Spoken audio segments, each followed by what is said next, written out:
Welcome to our deep dive into medieval philosophy. We're going to be looking at two major thinkers, St. Augustine and St. Thomas Aquinas, and how they grappled with some pretty big questions about faith and reason. Yeah, some really huge questions. Yeah. And we'll see how their ideas still have an impact even today. Exactly.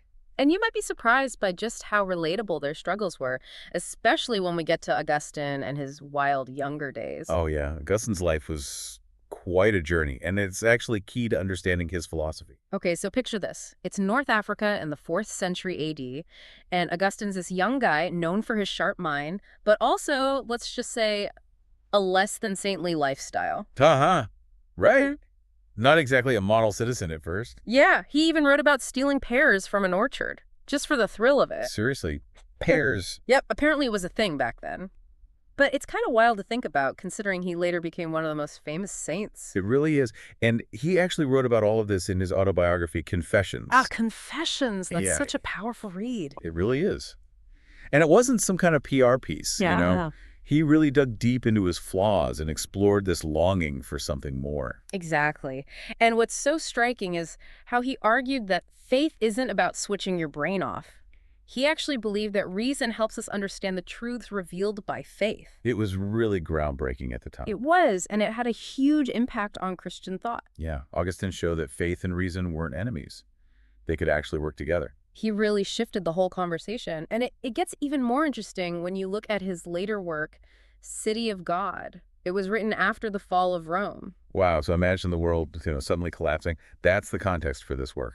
Yeah, heavy stuff. Right. And Augustine saw history as this battle between two cities, the city of God, where people are devoted to God, and the city of man, where people are chasing power and worldly things. It's like he's asking us, which city are you building your life in? Right. Makes you think. Now, to understand Augustine even better, we need to go back to ancient Greece and Plato's theory of forms. Augustine was a big fan. Yes, Plato. He believed that the things we see in the world are just imperfect copies of these ideal forms that exist in a higher realm. And for Augustine, God is the ultimate source of those perfect forms, goodness, beauty, truth.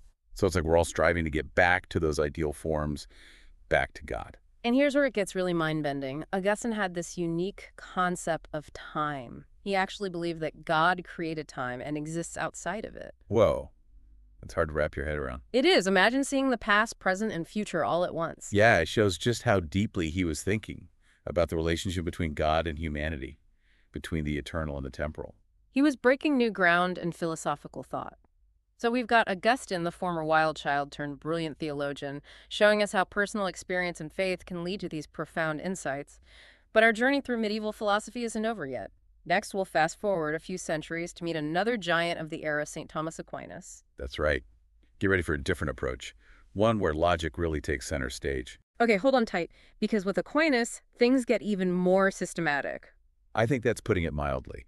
Aquinas was like a master architect building this grand, intricate philosophical system to explain the universe and God's place in it. And his secret weapon, the rediscovered works of Aristotle.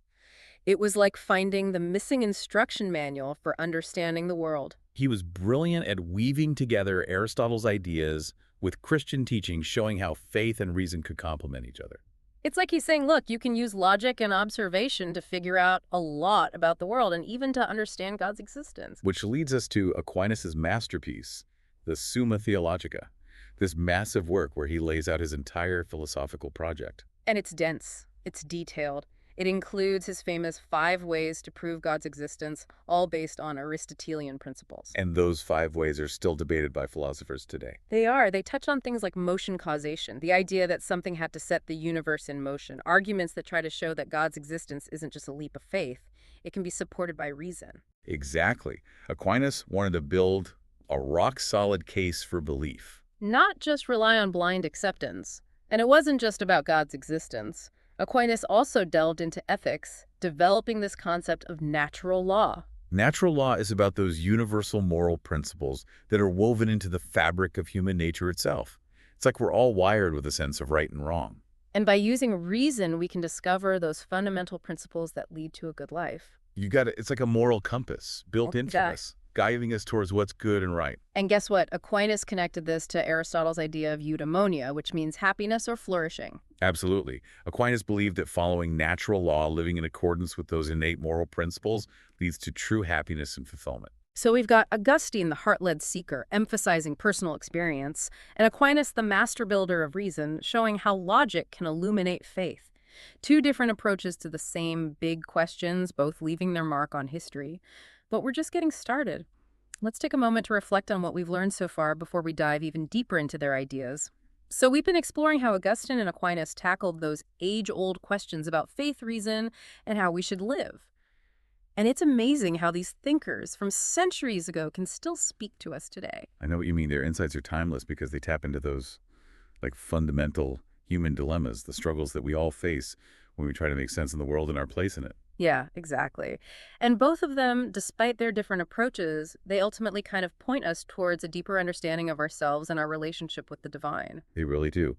Their ideas offer us different lenses through which to examine those big questions and encourages us to grapple with them ourselves and to kind of form our own conclusions. That's so true. Let's go back to Augustine for a minute. His idea of the city of God versus the city of man, that really struck a chord with me. Oh, yeah. It's such a powerful way to think about the choices we make, the values that we prioritize in life. It really is. And it's so deeply embedded in our culture. Even today, we talk about people being worldly or spiritual. And Augustine's concept helps us understand that tension between pursuing those earthly desires and seeking something more transcendent. For sure. And he argued that true happiness, true fulfillment, could only be found in aligning ourselves with God's will.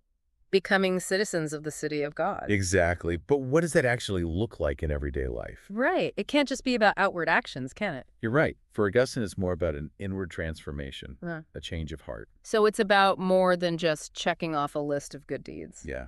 It's about seeking God's grace, cultivating virtues like humility, compassion, and living in accordance with divine law. He believed that our ultimate purpose is to find union with God, And that requires a shift in our desires. a turning away from those fleeting worldly attachments. So it's about aligning our hearts with what's truly good. Precisely. It's about becoming the kind of person who naturally seeks what's good and right, not just out of obligation, But out of a genuine love for God. and a desire to kind of reflect his goodness in the world. That makes a lot of sense. And it ties back to Augustine's own story, his own journey from a life of indulgence to one of deep faith.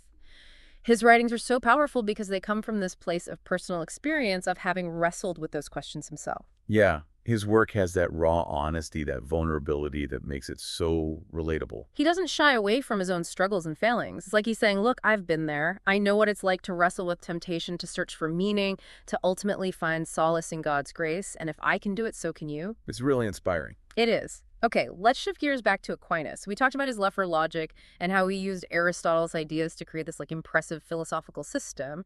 Yeah, Aquinas was like a master builder, carefully constructing a framework to explain the universe and everything in it.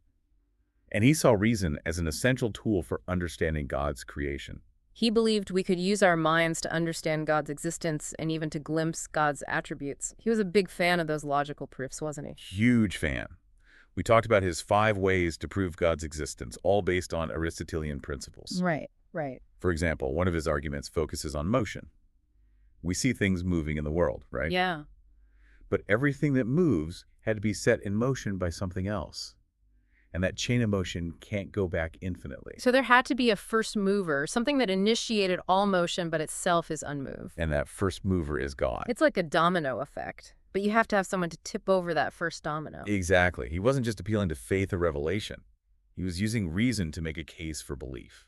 And it's fascinating how he used these logical arguments to try to demonstrate the existence of something beyond the physical world. And his arguments, even though they're centuries old, they still spark debate and discussion today. It's pretty amazing.